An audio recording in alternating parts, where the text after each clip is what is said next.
Hi everyone, Andrew. Welcome back to the chaplaincy. Continuing our series on Christians who built the city of Belfast and the places they built. Behind me is a statue, and I know he's green, but the people of Belfast call him the Black Man. In fact, it's not the Black Man. The Black Man was Lord Belfast. He was taken down in 1875, and this gentleman, the Reverend Dr. Henry Cook, was put up. May Street Presbyterian Church behind City Hall, I'll post some photos and links with this, was built to attract this firebrand Presbyterian preacher into the city in 1829. Not only was he a firebrand preacher, but he was a great advocate for the poor. And actually, like Drennan, a school builder, Cook and his generation would build a multiple number of churches, but also schools across the city.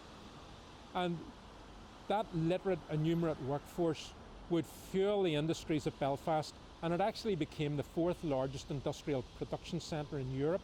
So a very significant figure in the Reverend Cook. However, the world was changing.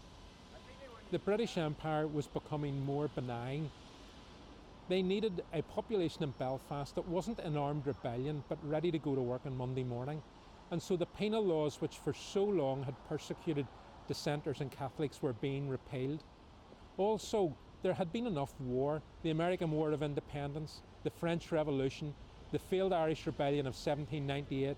All this came together for Cook to be pro-British, let's settle down and have peaceful lives inside the British Empire. But that put him at odds with Drennan and that previous generation of Presbyterians who were Irish Republicans and rebels. They also had a theological disagreement.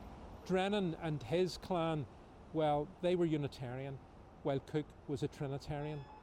And so the theological and political debates within the Belfast Presbytery, the governing body of the Presbyterian Church in the city, it split.